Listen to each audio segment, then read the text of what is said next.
Good morning, third graders. Miss Cooper here. I decided that I was going to choose a book to read to everybody, and you can listen to it at your leisure if you like. Today I'm going to start with A to Z Mysteries. It is called The Quicksand Question, and it's written by Ron Roy. And what I would like you to do while I'm reading is to use all of those great comprehension strategies that we practice in class.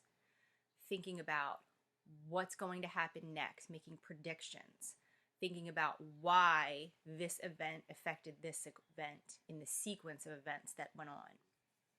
Ask yourself questions, jot them down on a piece of paper. I'd like for you to enjoy it and also really just dig down deep, okay? So I'm going to start with the first chapter today, and we'll see how it goes. Chapter 1. It was Saturday night. Dink, Josh, and Ruth Rose were having a sleepover in Josh's barn. Dink tipped a jar full of coins onto his sleeping bag. "I can't believe the duck bank is nearly full," he said. "I know," Ruth Rose said, emptying her piggy bank. "We've been saving for a whole year." "Quiet, you two," Josh said, stacking nickels, dimes, and quarters on his sleeping bag. "I can't count if you're talking." Give you a little picture view here.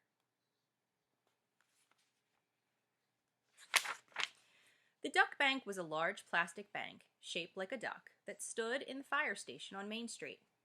It was 4 feet tall and made of clear plastic. Everyone in town had been dropping money into it. They were going to use the money to pay for a special bridge just for ducks. For years, mother ducks had been crossing River Road to build nests in the woods near Bridge Lane. After their ducklings were born, the mother ducks would lead their ducklings back across the road to the river. The problem was the little ducks were hard to see. Many drivers had almost had accidents. Finally, the town held a meeting to decide what to do.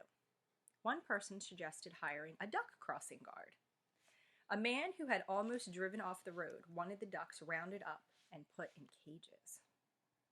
Another person suggested digging a tunnel under River Road. But a girl from Dink's school had the best idea. "My grandparents feed ducks in their yard in Florida," she'd explained. "The ducks have to cross a busy street, so my grandfather built a little bridge.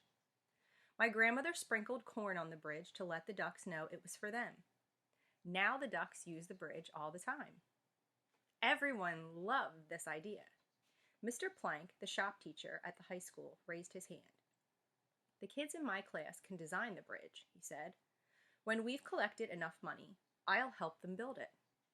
Now the bank was nearly full.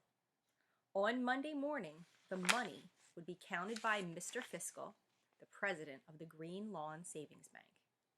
As soon as school let out next week, Mr. Plank and the high school kids would start building the bridge. Josh finished counting his money. $9.10, he said. He rubbed his stomach. "Money makes me hungry." He grabbed his backpack and pulled out a tin of chocolate chip cookies. He also had some apples, carrots, and dog biscuits. In her stall, Polly the pony lay sleeping on a pile of hay. Josh's dog Pal was curled up next to her. Outside, June crickets were chirping in the field behind the barn. "I've got $10.22, Dink said. "What about you, Ruth Rose?" $14.30, Ruth Rose said. "How much do you suppose is in the duck bank?" I'm going to pause for a second, and my challenge for you is to add up all of their money, Josh, Dink, and Ruth Rose, and see if you can figure out what their total is from what you listened Miss Cooper reading. Ruth Rose liked to wear all one color. Tonight her outfit matched her sleeping bag. She wore lime green shorts and a t-shirt. "A lot," Josh said. "It's up to the duck's neck, and the three of us are putting in over $30. So there's a clue for you. He opened the tin of cookies, took 2 for himself, and passed the rest to Ruth Rose. "We should think of a name for the bridge," he said. "How about Waddle Way?" He kicked off his sneakers and slipped into his sleeping bag. Dink switched off his flashlight. "What about calling it Duck Drive?" "How about Critter Crossing?" Ruth Rose said. I'm going to pause for another second. I want you to think about, what would you call the bridge? "I like that," Dink said, yawning. Josh shut off the flashlight. He snorted.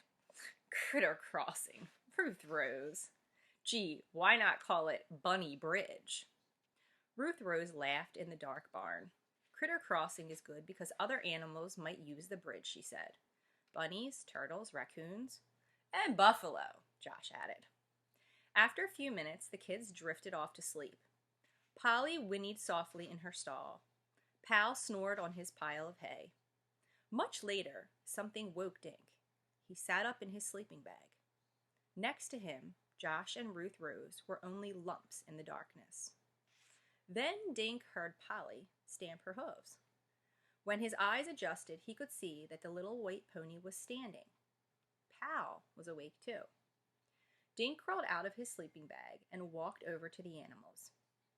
He stroked Polly's warm nose. "What is it, girl?" he whispered. Polly snorted and shook her mane.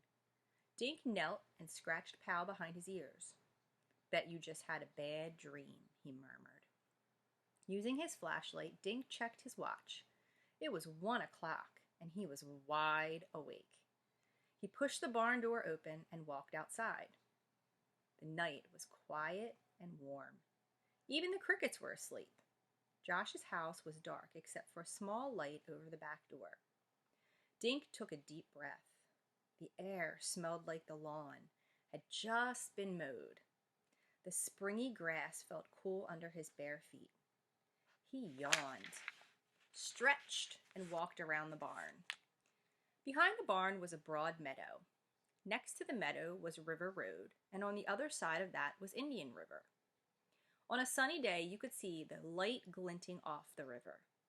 But now the meadow, the road, and the river were covered in darkness. Dink was about to go back inside when he noticed 2 dots of light in the distance. "Car headlights?" he thought.